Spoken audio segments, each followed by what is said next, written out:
Hey there, my name is Mike Cousins, and I paint miniatures, tiny heroes and villains that are just an inch or two tall. I'm best known for comic style painting, using influences from comic books and cartoons and incorporating them into my painting. So it's no surprise that I really enjoy painting Marvel Comics characters. Today I'm tackling Invincible Iron Man from the new Marvel Crisis Protocol core set by Atomic Mass Games. The game itself comes with some really great art on the model's rules card, so I'm going to work from that reference. There's really only three kinds of detailing to do here: the gold armor, red armor, and the blue glowy parts. On this miniature, the innermost details tend to be gold, around the shoulder and elbow joints, and the inner thighs for example. So I'll be starting with them. If I start with the red first, I'd be more likely to accidentally get gold paint on a red part. Once the gold is done, I'll move on to the red armor, followed by the blue energy details and jet exhaust. After that, I'll paint the base, then give the whole model a more illustrated look by lining and detailing it with black ink. Finally, I'm going to cast a blue glow from the jet boots onto the rest of the miniature. Let's get to it! Painting the gold armor, I'll be using P3 Meaty Ochre, P3 Sulfuric Yellow, and P3 Morrow White. I'm going to begin painting the gold details with a base coat of P3 Meaty Ochre. I realize that P3 paints are hard to find these days, but they're still my absolute favorite line to work with. You can easily replace this with an ochre or warm brown from another line, or even a tan skin tone. Citadel Tau Light Ochre or Pro-Acryl Yellow Ochre would do nicely. With the exception of the faceplate, all of the gold details are recessed into the armor and will be surrounded by raised red details. Knowing that, it's perfectly fine to be a little messy with the gold because we're going to be painting over any mistakes with a strong red base coat later. The deep areas around the shoulder, neck, and elbows would be very challenging to paint if we couldn't make any mistakes while doing so. I'm using P3 Sulfuric Yellow to highlight the gold. This is a fairly opaque, bright yellow that has a classic 4-color hero feel to it that's well suited to this style of painting. Pro-Acryl Golden Yellow or Citadel Uriel Yellow would make good alternates, though you might find Uriel Yellow a bit more translucent. Now, a lot of these gold details have this banded texture to them where there's these engraved lines that run horizontally along them, and that makes them really easy to place the highlights in the shadows. You want a little highlight at the top and bottom of each band, and basically through the middle as it curves.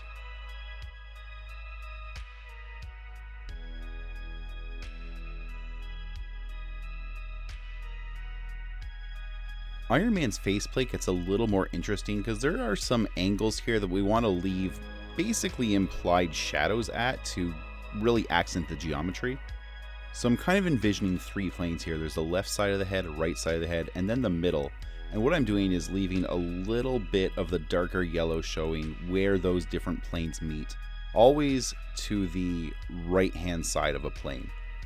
There's sort of a cheekbone to each side of the helmet as well, and I want to make sure I drop a little highlight along that edge because bottom edges do tend to grab and reflect light a little bit, and there would be a shadow underneath that.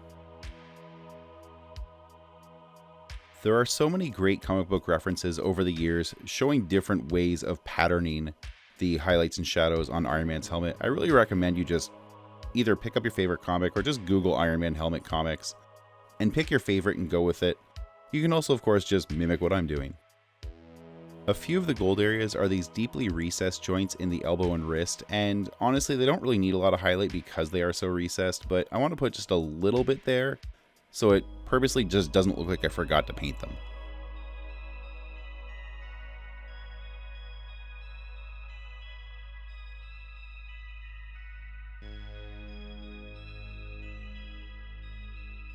Now I'm going to grab some P3 Morrow White, put that on the palette, mix just a tiny bit of the Sulfuric Yellow into it so it's not quite a pure white, and use that for my next set of highlights. The nice thing is at this point, the homework's already done. We know exactly where to put these highlights. Just they go where the yellow highlights went and just get more tightly focused. Now I want Iron Man's helmet to be a focal point in this miniature, really draw your eye in, and to do that we make it just a little bit brighter than the surrounding details with just a little bit more highlighting.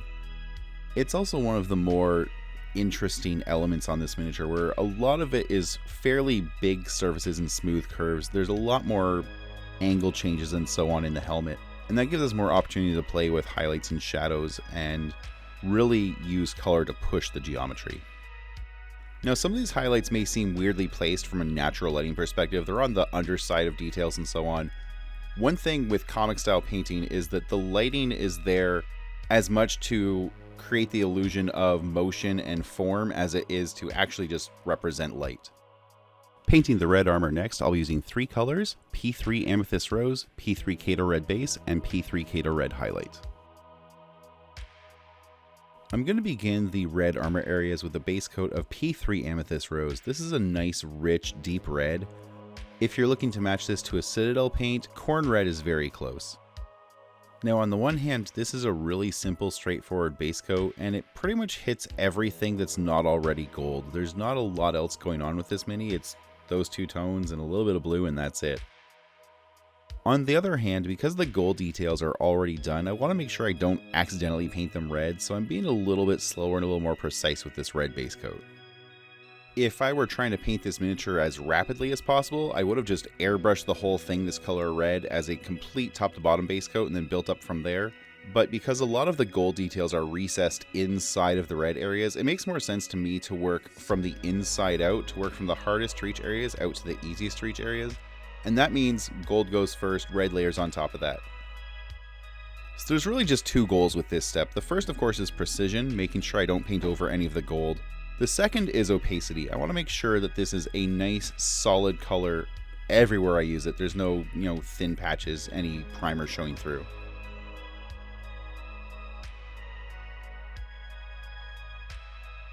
Next, I'm going to begin highlighting the red armor using P3 Khador Red Base.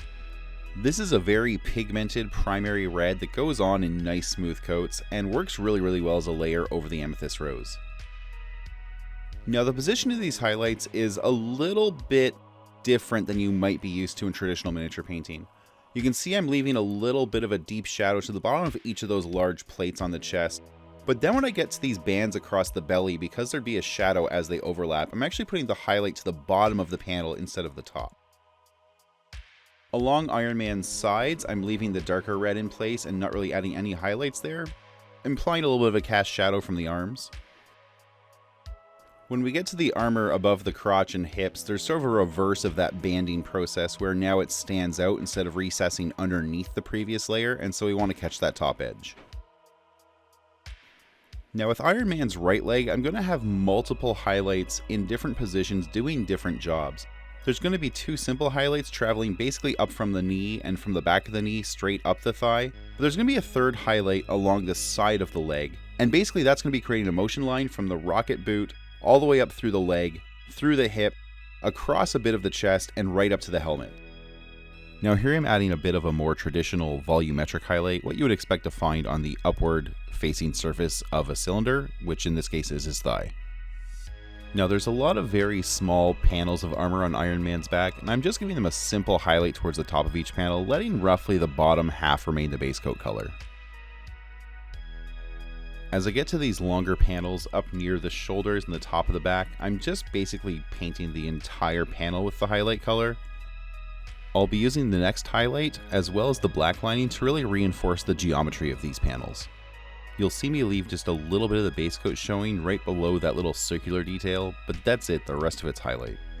For Iron Man's right hand, the way it's posed, we can throw a highlight on the back of the hand and the top of all the fingers and just leave the rest as the base coat. With the red highlights on the helmet, I really want to match any sort of implied lighting I created on the gold areas, so if there's a shadow going through the gold, I need a similar shadow going through the red. Same thing with the highlights. The sides of Iron Man's helmet are definitely a different plane than the top of the helmet, and there's a sharp panel line that delineates the two. Want to make sure a highlight follows that panel line to make it really obvious that we're changing from one part to another.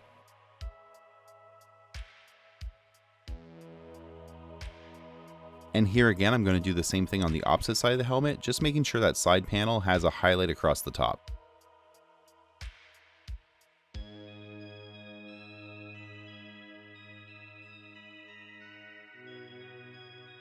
Now I'm going to finish up the red armor with a highlight of Khador Red Highlight. It obviously is designed to highlight Khador Red Base, that's just how the names work. Khador Red Highlight is a nice warm orange that complements the bright red well and gives a sort of sunny day vibe to the highlights that a more neutral highlight like a light red aka pink just really wouldn't provide, because they tend to not have that rich warmth to them.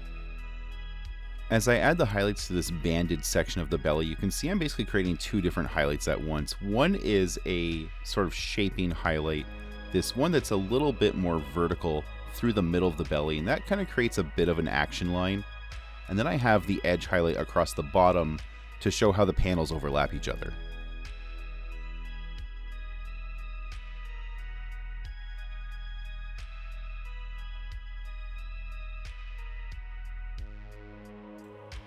Now I'm going to add highlights to the top of each thigh, and these really are more of an action line than they are a highlight. Now the one on his left leg here is definitely where you would place a highlight, but on his right leg it's actually on an under-facing surface, kind of curved toward the ground, and doesn't really need a highlight, but it helps establish the motion of the character and make it feel more dynamic.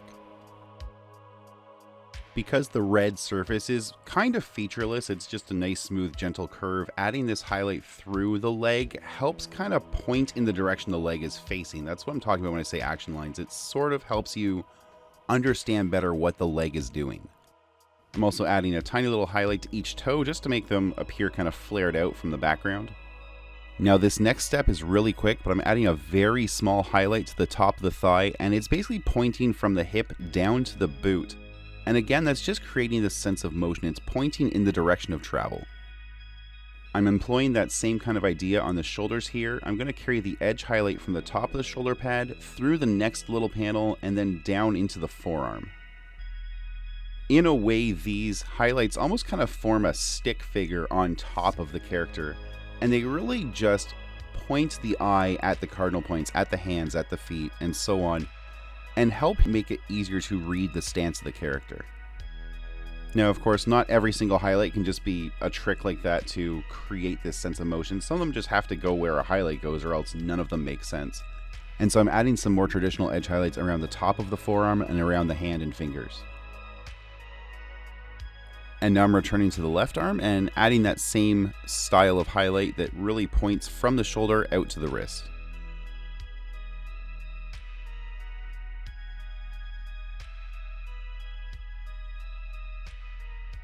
Now you'll see that the highlight I placed on his forearm points exactly at where the edge highlight appears on the back of the hand, and that was absolutely intentional and not just something I made up. But seriously, finding a place where you can tie a sort of motion line into a natural edge highlight, such as the edge of a shoulder panel or the back of the wrist, does make them feel more natural and contiguous. Because of the way the model is posed, I decided I wanted to add a second one of these action line highlights to the back of the right arm, so that when the model is viewed from the back or the side, you also still have one of those guiding lines happening.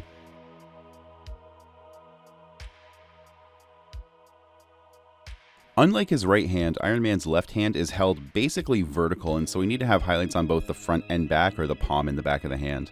With the palm, I know I'm going to be painting that little repulsor disc in the middle with a blue later, so I just need to highlight around it.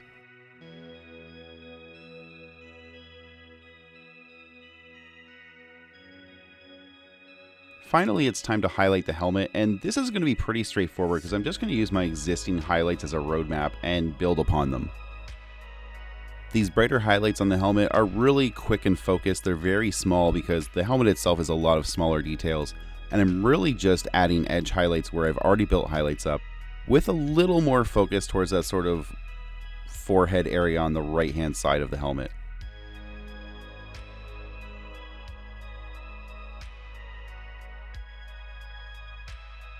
Alright, the red armor is done and Iron Man's like 80% there. I'm going to work on the blue areas next.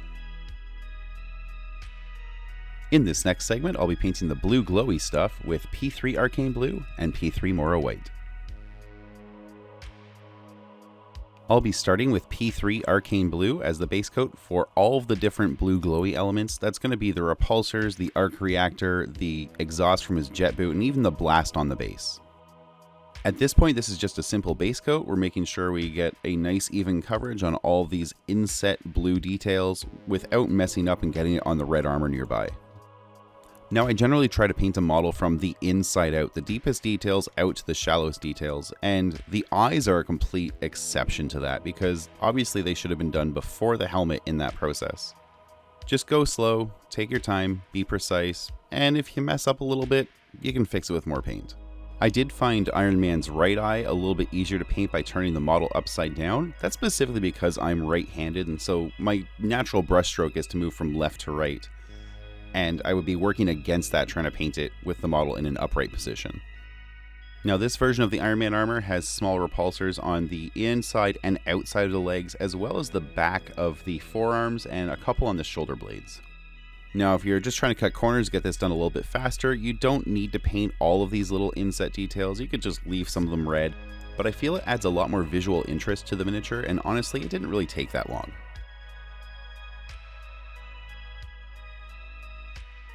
Now painting the rocket exhaust from the boots and the big blast against the base, I'm being a little more careful as I paint right up against the boot because I don't want to paint the boot blue. But once I get to the actual exhaust part, it's a nice big open surface with no other painted details around it, so I can just grab a bigger brush and kind of go to town. I know the gray paint is going to cover this really nicely, so I'm not worried if I get any of this on the base or not.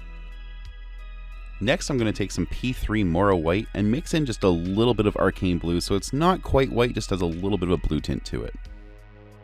With this really bright blue, I'm doing two things. First, I'm adding a bright point to the center of each of these blue details, and then second, I'm adding a bit of an underline around the armor where the blue and the red or the blue and the gold meet.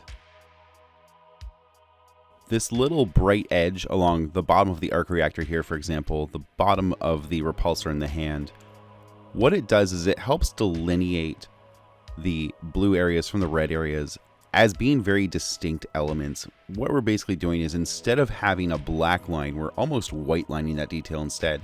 And what that does is it makes it feel like it's glowing. All of the elements that don't have these white lines are solid objects, our armor, our panels, and so on. And I'm going to avoid black lining all of the blue details entirely, instead opting for a white line, which kind of emulates the fact that there's some light being cast by it. Now the jet exhaust is a much larger object than all the little repulsors are, and it needs to be treated differently because it's not the same kind of detail, it's just the same color. I'm bringing this white along the sort of raised edges that the exhaust has. It's got these sort of like ridges and valleys to it, and so I'm letting the raised areas be brighter, letting the valleys be darker. And then when I start painting the jet blast against the base, I'm going to kind of reverse that relationship and have it be brightest towards the center, fading to this darker blue, darker being relative to the white, along the outside of the blast. And that makes it feel like there's the most energy concentrated towards where the exhaust is hitting the base. So a little bit later in my painting process, after the base was done, I decided that the jet exhaust had to be a little bit brighter. So I'm coming back in with some P3 Morrow White and brightening that up now. Of course, this actually happened later in real life, but through the magic of video editing, I can put it here at this time, and we'll show you the base in a moment. So on the blast effect on the base, I'm taking the Morrow White and focusing it towards the middle of each layer of the blast, so that basically where the exhaust kind of bounces off the base is becoming the brightest point. Similarly, I'm going to push those bright points along the ridges on the jet exhaust just a little bit higher, especially closest to the boot. Alright, that looks way better. Let's go ahead and paint the base now.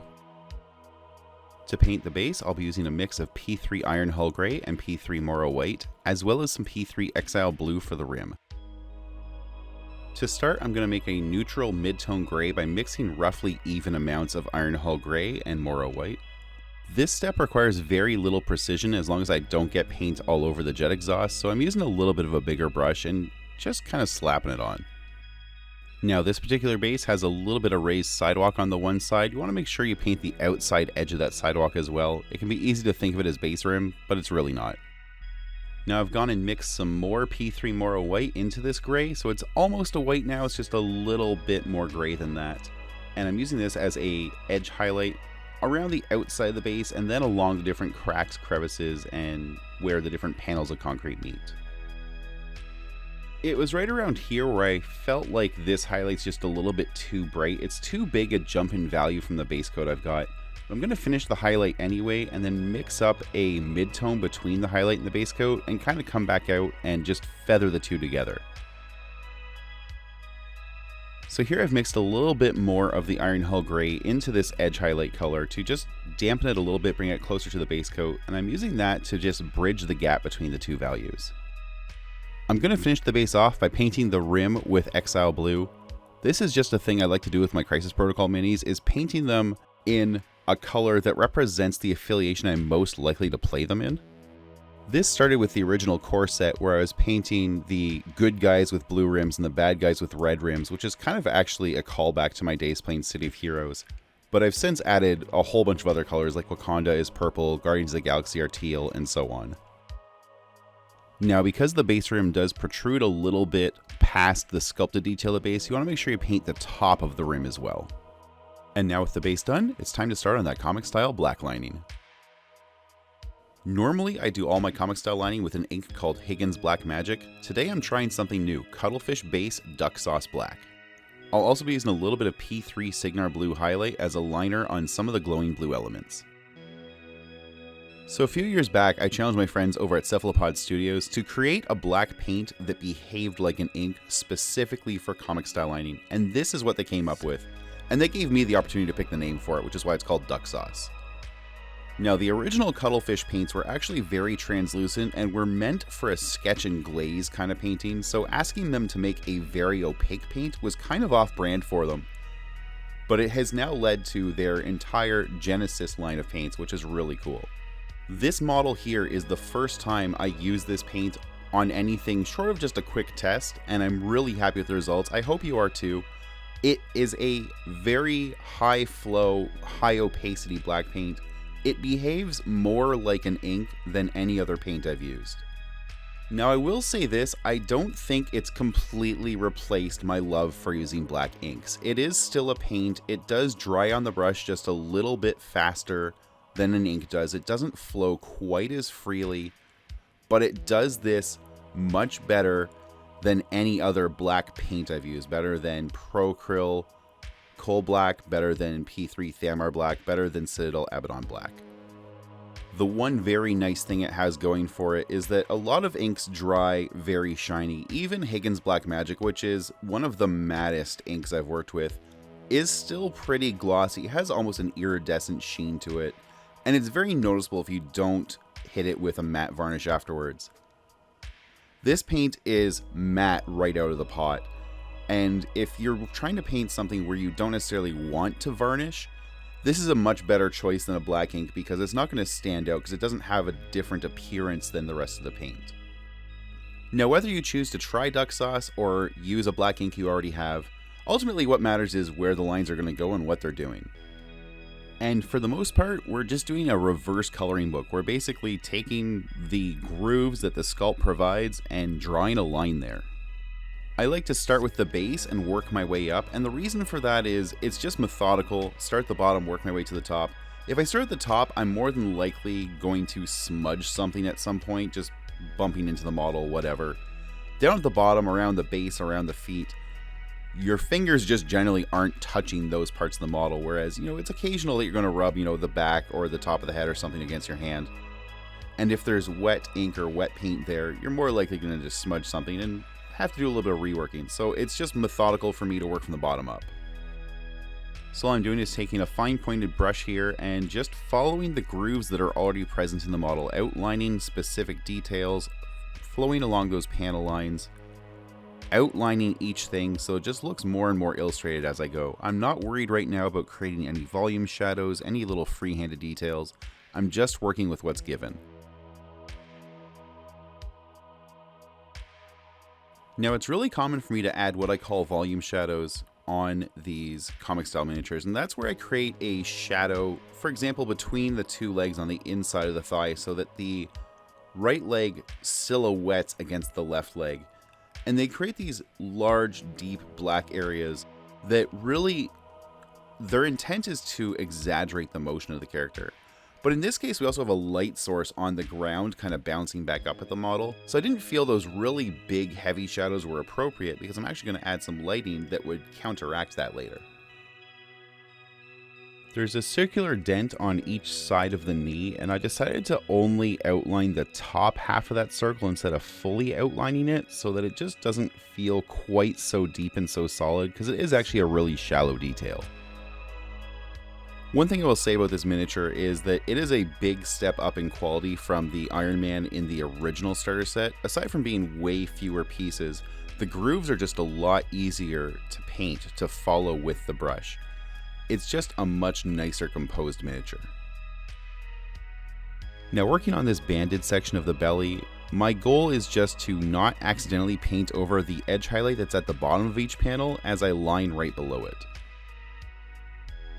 There's a couple of spots where one panel sits a fair distance off the panel below it, such as the shoulder pads and the shoulder blades, and that whole sort of exposed edge where the panel just rises a little bit more above the one below it than has been typical on the rest of the miniature.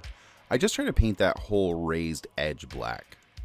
They're not quite deep enough where you want a line at both the top and bottom kind of showing the depth, so you just want a little bit of a heavier line, which does the same job, only at a smaller scale. Now, most of the joints, such as the shoulder, the elbow, and the wrist, do have these inset gold areas, and that's why we painted the gold first, because they're so inset. But now we're lining adjacent to them, and it's just important that you take your time and not accidentally blow away the gold detail. For the moment, all of the blue details, the repulsors, the arc reactor, and the eyes, you can skip lining those because I'll approach those later with a different color. Now, the fingers can be a little bit tricky on this miniature because my instinct is to actually line the inside of each finger with black so that they kind of silhouette against each other, but honestly they're so small it's really not necessary. So I'm really just outlining each knuckle and then just a line where the finger meets the rest of the hand.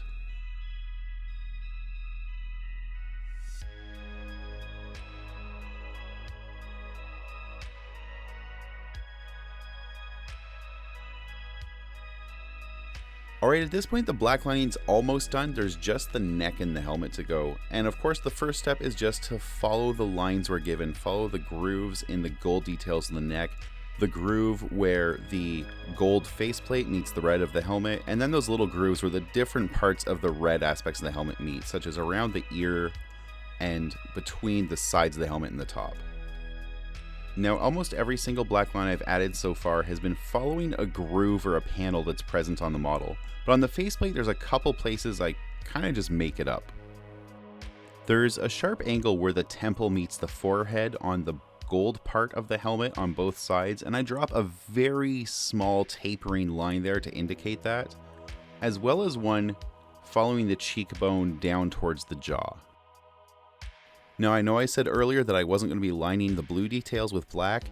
The eye lenses are the single exception to that because I figure they're not really emitting light the same way the arc reactor, the repulsors, and the jets do. Now, as I was applying the black lining, there's one or two spots I got a little smudge of black where I didn't want it, so I'm coming back in here with a little bit of the brighter gold mix and just touching up a few edges where the black's a little bit broader than I want it to be. And here I'm doing the same thing with some P3 Sulfuric Yellow, that's the gold midtone. And now I'm using some P3 Cygnar Blue Highlight, and this is going to be a liner for the arc reactor and the repulsors. This is a trick I picked up from actually looking at Iron Man comics, where the arc reactor and the repulsors aren't lined with black, but are actually outlined with blue. And what that does is it gives you a darker line to show the definition of the shape. But by tinting it blue, we're showing that there is a light being cast that's brighter than the black line is, and is just overpowering it a little bit. The blues I've used so far, the Arcane Blue and Arcane Blue plus White, are fairly desaturated, whereas P3 Cygnar Blue is as close to like a nice primary blue as you can really get. And this really helps kind of tie back to the origins of comics, the 4-color hero, and binds really nicely with the rich primary red we have, as well as the yellow.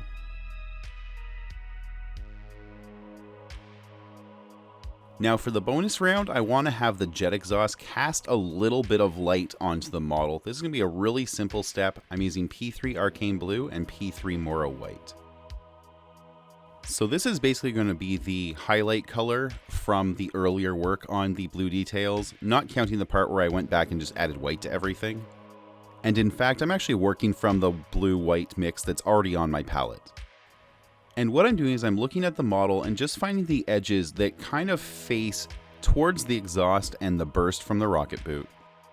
And just adding a really simple bit of cast light. There's no blending involved here. It's one solid opaque color, just this blue tinted off-white on an edge facing towards that exhaust. Now the inspiration for this comes from two different sources. Of course, Iron Man comics are number one, and the card art that comes with Marvel Crisis Protocol's miniatures really actually lends itself well to this. But oddly enough, the real inspiration for doing this came from looking at the work of anime vinyl figure repainters on Instagram. This is purposely a really minimal approach to object source lighting, or OSL, where we're just having these tiny little, basically, bits of light catching an edge reflecting back at the light source. We're not worried about blending, we're not worried about how it affects the environment, or even really line of sight. We're just having these little tiny bits of color pointing back at the light source. And this is as much about creating a sense of motion as well. It really lends to the idea that that rocket blast is bouncing off something and creating some propulsion. What's really neat about it too is you really don't see this effect from the front of the miniature. As you start to rotate it around, it becomes more apparent, and it's almost like you have something to discover. It lets you kind of play with the miniature in a way. But each of these little highlights is the exact same colors the repulsor blast. I'm not tinting them to match the red and the gold. They're just the same blue as the repulsor. No blending, no fades, no monkeying around. It's such a simple approach to OSL, and I love it because it's so authentic to the comic style experience. It can be really tempting when you're painting miniatures to over-exaggerate object source lighting and have it really blow up and just cast a big puddle of light everywhere. And this is the complete opposite of that. And what I love about this is that it works in any environment. Because the idea, normally when I'm looking at a miniature, I try to think of them in gaming terms as being outside, high noon on an overcast day. There's nice diffuse light coming from overhead, but we don't have a specific point light source. It's just kind of there. And in those scenarios, like if you turn on a flashlight outside at noon, that beam's not going anywhere, right? It's doing nothing. And a lot of times we see OSL on miniatures really overwhelm the environment. And that's just not how light works. The sun beats everything. And so here we just have these little subtle hints of blue, and they only really point back at the ground where there's going to be a little bit of natural shadow. And it really lets the miniature stand out on its own with just this little hint of light happening. And with these last few brushstrokes, Invincible Iron Man is done and ready for the table. Compared to the Iron Man miniature in the original Crisis Protocol starter set, I found this one much more enjoyable to paint. I think because it's a little more comic-based as opposed to MCU-ish, but also because there's a lot more action happening to it. It's a more lively miniature. It's both easier to assemble, easier to paint, and just more interesting. I hope you've enjoyed this tutorial, and if you do follow along with it, I'd love to see the results. You can tag me here, on Instagram, on Facebook, or catch me pretty much any weekday on Twitch at twitch.tv/EpicDuckStudios. If you go a little further and decide to support the show on Patreon, you also get access to the uncut 4K version of this video and a PDF companion guide. Thanks again for watching, and until next time, do something epic.